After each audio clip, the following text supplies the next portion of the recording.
Looking at both past and present times, it is easy to see that the Maltese Festa is a kaleidoscope of all that is truly Maltese, including our religious, social, and political aspects. The need and urge to celebrate has indeed been part of humanity's history from the beginning of time. With the Christian era introduced in Malta by St. Paul, celebrations increased in popularity throughout the ages.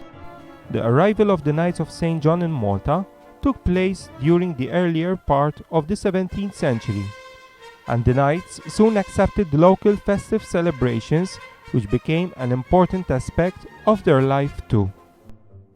In 1610, an English author, George Sandys, visited Malta and wrote about the facades of palaces, churches and the auberges of the knights in Valletta, glittered with oil lamps on the feast of St. John, and volleyballs fired from cannons around the city's fortifications. Nowadays, our local feasts are the result of a fusion between the elaborate celebrations organized by the knights and the use of the brass bands, which were introduced under the British rule.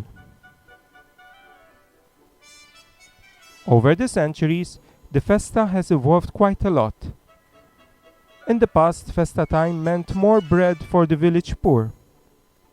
But nowadays, most village festas are one huge celebration, animated with band marches, colorful decorations, and fireworks.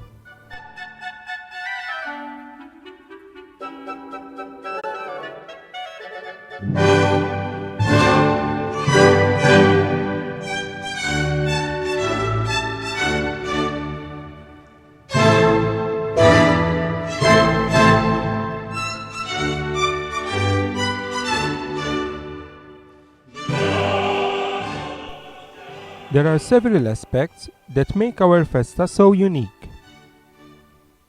But one has to start from its roots, that are the church celebrations.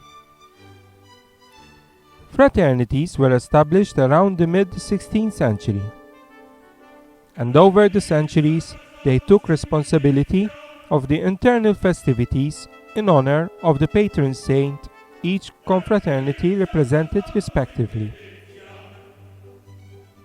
Over the years, these enriched our churches with so many artistic and valuable garments, including damask, silver and golden ornaments, artistic statues, and so many things that have made our churches so rich.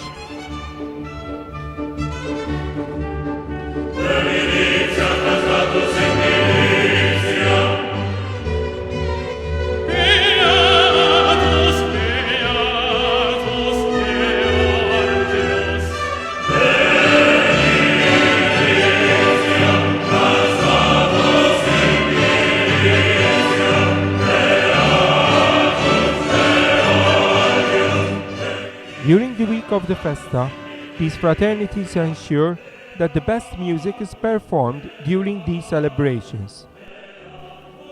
This also gave rise to several chapel masters, producing great music which is still heard nowadays with great pomp.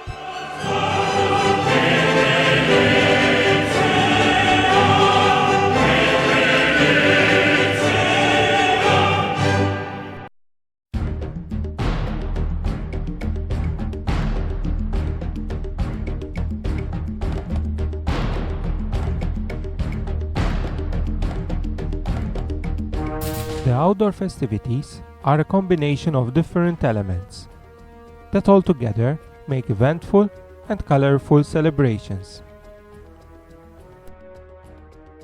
The band clubs host several groups of people, working separately on street decorations, fireworks, rehearsals for the band, and so many other activities. Indeed, these preparations engage various groups of people, young and old, throughout the year, and all of them strive hard to collect funds and to make sure that the coming year they will outdo the previous year in fireworks displays, street decorations, and so on.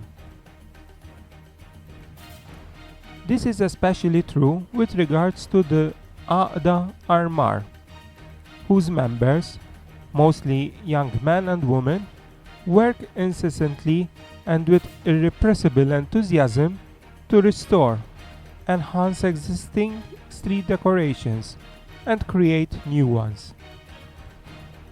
Many admire the street decorations that, together with other festa aspects, manifest the religious devotion of many. Yet, very few are aware of the skills required to produce them. In addition to a lot of dedication, one requires several artistic skills and trades, which have come down from previous generations. In fact, our festa is the result of several artists and artisans who will be working on design, tailoring and painting of textile decorations, carpentry and fiberwork, sculpting, marbling, gilding, metalwork, and statuary for the more monumental decorations, light festoons, and lina making. As from about a month before the feast, the village starts being transformed into festa mode. Pavilioni are hung throughout the streets, as well as lighting is put up. Statues and several other street ornaments are placed around the village.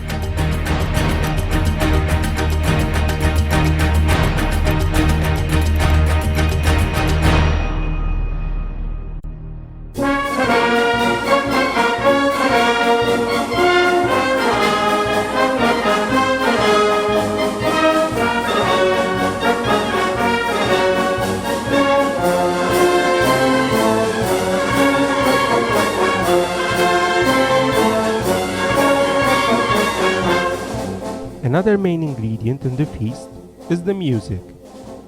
Bands and band clubs play a very important role in these festivities. Historically, they first appeared during the middle of the 19th century. However, at the turn of the century, there were political disputes which divided the local people. As a result, band clubs were established, and nowadays these add up to over 70 band clubs in Malta and in our sister island Gozo. It is inevitable that there is some rivalry between band clubs representing the village patron. This fever produces full-scale celebrations, with each band club competing with each other in street decorations, band marches, as well as impressive fireworks displays. Throughout the year, every band club provides free teaching of woodwind and brass instruments. There will be rehearsals going on for various occasions, but the main event will be obviously the local feast. The band provides festive band marches throughout the week. The most popular is usually played at the colorful Sunday morning march.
The band will also involve itself in setting up a program of classical and light music to entertain the villagers. Usually, the concert takes place on a special constructed stage called planchir, which in certain places is a work of art on its own.